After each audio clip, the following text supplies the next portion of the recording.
परिचय। उत्तर पूर्वी भारत के एक सबसे छोटे राज्य मेघालय में ऋतिक छुट्टियां मनाने गया है।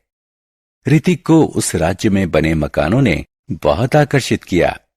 उसने पाया कि ज्यादातर घर खंभों के सहारे जमीन से ऊपर की ओर बने हुए हैं।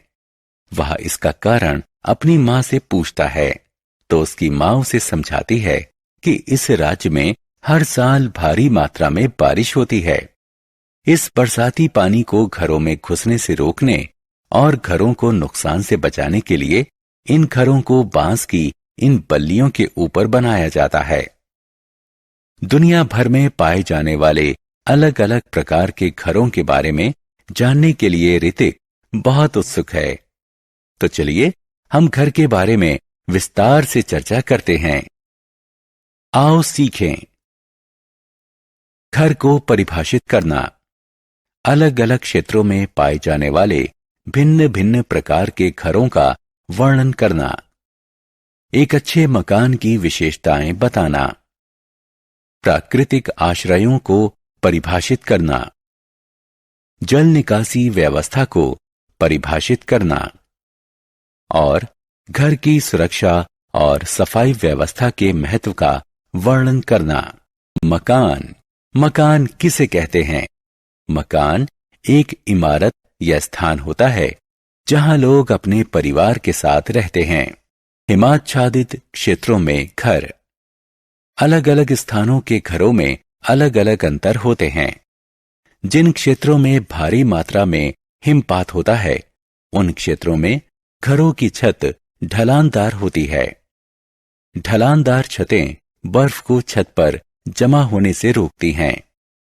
ग्रीनलैंड, अंटार्कटिका आदि जैसे क्षेत्र जो साल भर बर्फ से ढके रहते हैं, यहां लोग विशेष प्रकार के घरों में रहते हैं जो इग्लू के नाम से जाने जाते हैं।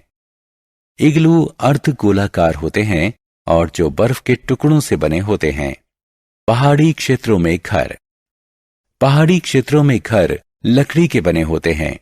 यहां भी घरों की छत ढलानदार होती है क्योंकि यहां पर भारी मात्रा में बारिश और हिमपात होता है। ढलानदार छतें बर्फ और बरसाती पानी को आसानी से छत से जमीन की ओर बहा देती हैं। बरसाती इलाकों में घर। इन क्षेत्रों में अत्यधिक मात्रा में वर्षा होती है, इसलिए घर जमीन की सतह से कुछ ऊंचाई पर बनाए जाते हैं। इन घरों को बांस के बने हुए खंभों का सहारा दिया जाता है जिन्हें स्टिल्ट कहते हैं। इसलिए इन घरों को स्टिल्ट हाउसेस कहते हैं। स्टिल्ट घर लोगों को बाढ़ के पानी से बचाते हैं, जो इस प्रकार के क्षेत्रों की प्रमुख विशेषता है। ग्रामीण घर। गांवों में घर गीली मिट्टी, चूना, सूखी घास और झाड़ियों से बनाए जाते हैं जिन्हें झोपड़ी कहा जाता है। शहरों और कस्बों में घर।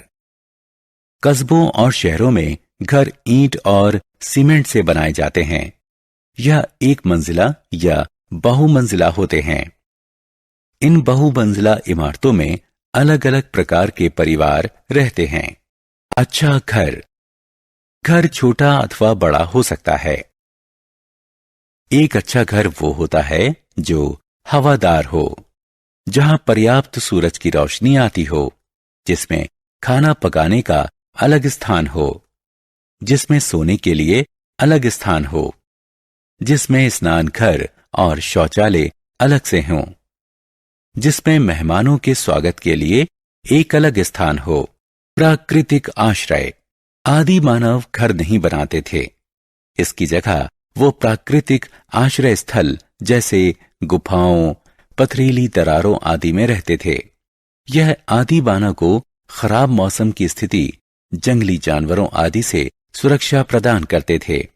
जल निष्कासन। स्वच्छता का अर्थ है साफ सफाई। घर से निकलने वाले कूड़े कचरे को सुरक्षित ढंग से निष्पादित करके हम घर की सुरक्षा के प्रति सुनिश्चित हो सकते हैं। घर की जल निकासी की नियमित जांच करके हम अवरोध और भराव से बच सकते हैं। घर की सुरक्षा। घर की सुरक्षा सबसे महत्वपूर्ण है। गंदा पानी घर के आसपास जमा न होने दें, इससे घर को नुकसान पहुंचता है।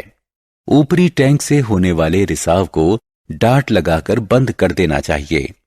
घर में लकड़ी के सामान को दीमक से बचाना चाहिए। हमने क्या चर्चा की? मकान वो इमारतें हैं जहां लोग अपने परिवार के साथ रहते हैं। इग्लू उन क्षेत्रों में पाए जाते हैं जो वर्ष भर बर्फ से ढके रहते हैं। स्टिल्ट घर वहां पाए जाते हैं जहां भारी मात्रा में बारिश होती है। गांव में घर गीली मिट्टी, चूना, सूखी घास और झाड़ियों से बनाए जाते हैं, जिन्हें झोपड़ी कहते हैं। शहरों और कस्बों में मकान ईंट और सीमेंट से बनाते हैं। आदि मानव गुफाओं और चट्टानों की दरारों में रहते थे, जिन्हें प्राकृतिक आश्रय कहते हैं। घर से निकलने वाले कूड़े कचरे को सुरक्षित ढंग से निष्पादित करके हम घर की सुरक्षा के प्रति सुनिश्चित हो सकते हैं।